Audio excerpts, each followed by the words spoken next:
Back here on SportsLine, you heard from A.J. Brown, who had a big night the other night. It was a great win for the Titans, but also costly. You have injury concerns.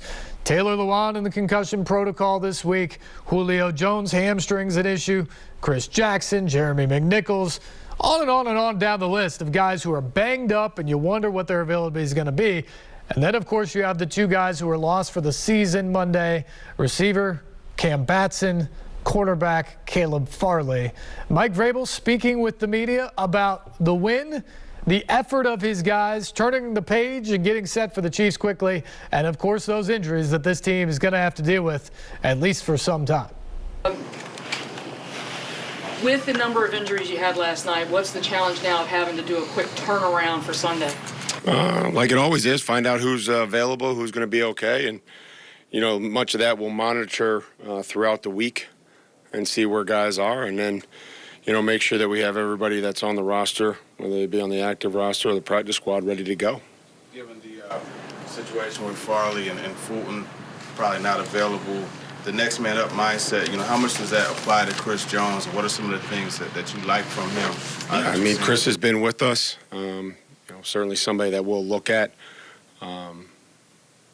Body's been with us for a while, been working, practicing, and so, confident that if those guys, get an opportunity, they'll do everything they can to take advantage of it. What's the balance between, when you're down at a position, between bringing a practice squad guy that maybe doesn't have very much experience versus going outside and bringing in somebody that doesn't really know your system?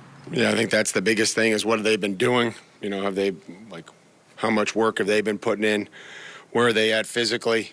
Also, where are they at mentally as far as, picking up the scheme and how much work that requires in just a short amount of time. So, we're looking at a lot of those things and working our way through them. You guys having a little fun last night, or paying tribute to the Music City Miracle with the lateral on the punt and the fake on the kickoff? No, just trying, fun. Winning is fun. That's the only thing that's fun. There's nothing fun about letting the gunner go through two guys and disrupt the play. It was a play that we thought we could take advantage of. Unfortunately, we didn't hit it. Any further update on Taylor Lewan at this point? How is he doing? I saw Taylor this morning.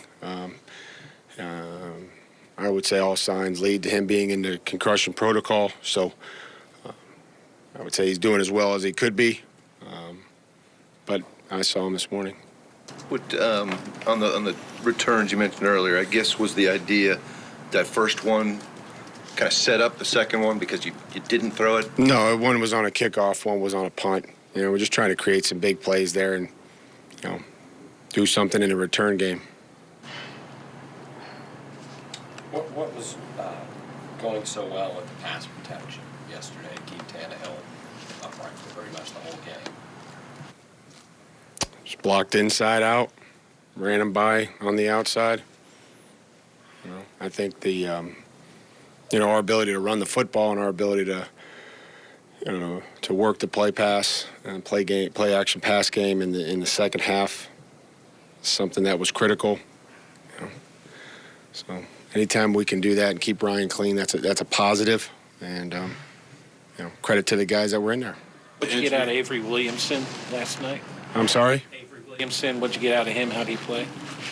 I didn't have many snaps in the game, so again, he was a guy that we brought in on short notice. We tried to learn two positions, and we'll continue to work with Avery. Loved his attitude, the way he came in here. It was fun. I never had a chance to coach him before. When I got here, he headed out in free agency, which was great for him. But he came in here with a great attitude. Really enjoyed having his presence around last week, and then we'll continue to progress with him this week. The injury to Cam Batson is in fact a torn ACL, and I know he's a guy that you really like. How disappointing is that for? Well, I don't like to see any of our players get injured. I care a lot about them all. And so it's unfortunate when we lose any of them. We understand the risk associated with this game and playing it at the level and the speed in which they do. So hopefully if all those guys that got hurt last night or that will continue to get hurt. We'll take care of them. We'll do everything that we can to, to get them back and take care of them physically and mentally. Jeff had the big splash play, obviously, at the end of the game last night. That's a position where sometimes it's hard to judge by statistics how a guy's playing.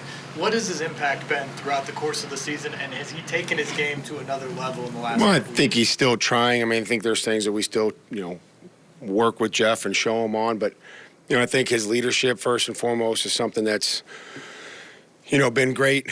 I think that, his effort, he plays a lot of snaps for us. And so his effort for a big man is very good. His physicality, he's fun to coach. He's coachable, takes the coaching. His team means a lot to him, so he's an important piece of who we are. Ryan Tannehill completed 9 straight passes down the stretch. What makes him so clutch in those moments? Well, I think experience. We've played a lot of close games, unfortunately, but I think experience of being in those moments, I think the things settled down for him. I don't think Ryan was great. I don't think a lot of us were great early in the game. Just kind of got into the flow of some drives and got into a much better rhythm offensively. You talk about guys who love football. How important is that attitude in those close games when you like you just talked about? I think that anytime times get tough, whether that's injuries or adversity, close situations, I think that guys that truly love it will find a way to get through. And I don't know if it's in a close situation or close game, but it's usually when things aren't great and things are not in your favor. The guys that love their teammates and love the game usually find ways to get through. How did Hooker do in his first game back off IR?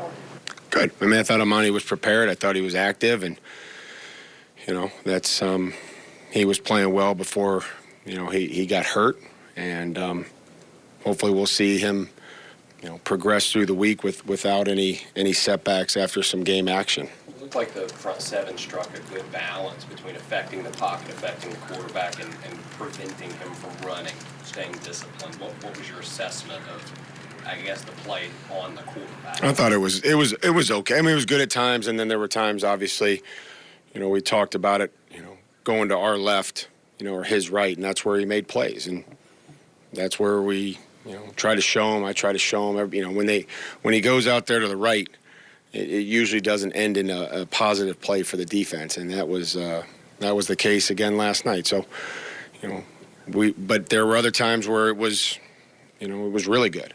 And we affected them, and but we got to try to do a little bit more.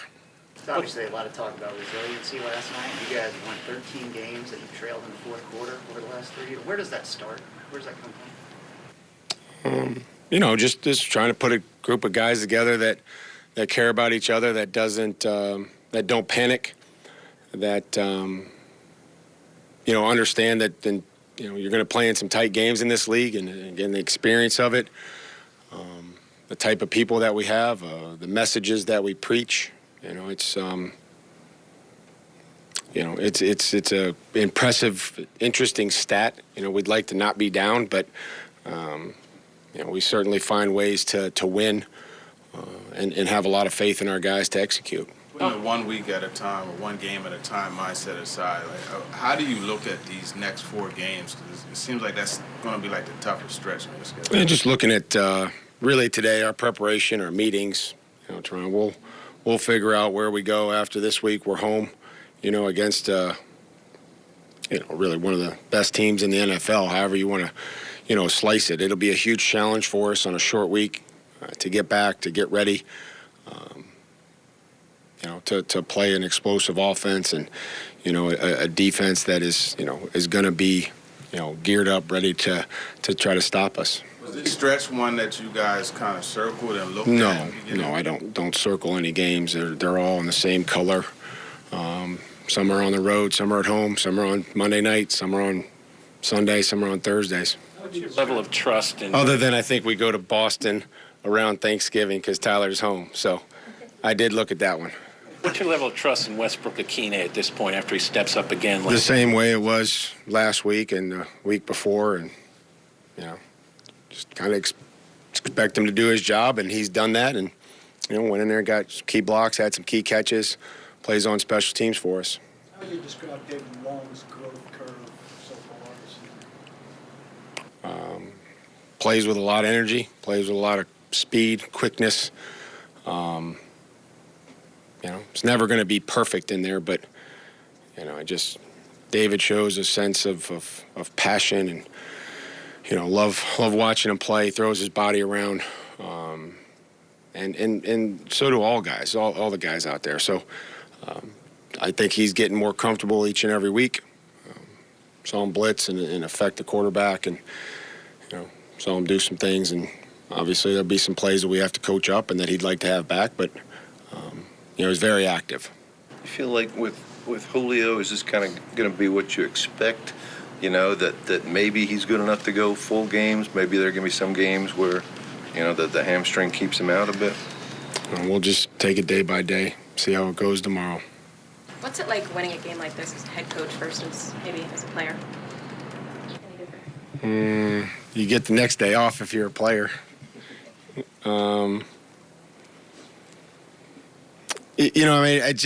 There's such a satisfaction from watching the guys celebrate and have success. I was lucky to be in a situation to have success as a player. And it is very gratifying to watch a group that you get to coach celebrate victories. It's very hard to win in this league. Guys hear me say that all the time. It's hard. It's difficult. You put a lot into it. The games are tough. So it is very satisfying and rewarding for me just to watch those guys celebrate and enjoy the victory. Mike, you obviously, excuse me, you obviously feel for all your injured guys, but for a guy like Caleb, who's, had his injury issues and then finally gets his chance to start and then he's taken out the way he was. Is there anything you have to say to a guy like that who's kind of been working so hard to get to a point where he can play for you guys, and then that opportunity finally comes, and then he's taken out?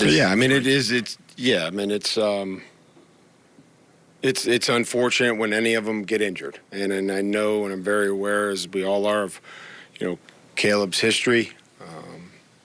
He was very emotional, but I told him that rest assured we're going to take care of him physically and mentally.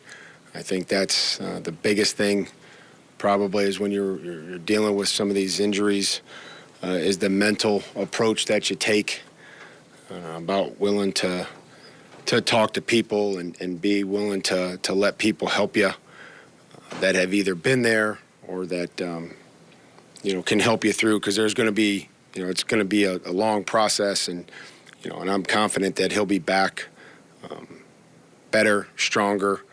And but it is unfortunate. When someone like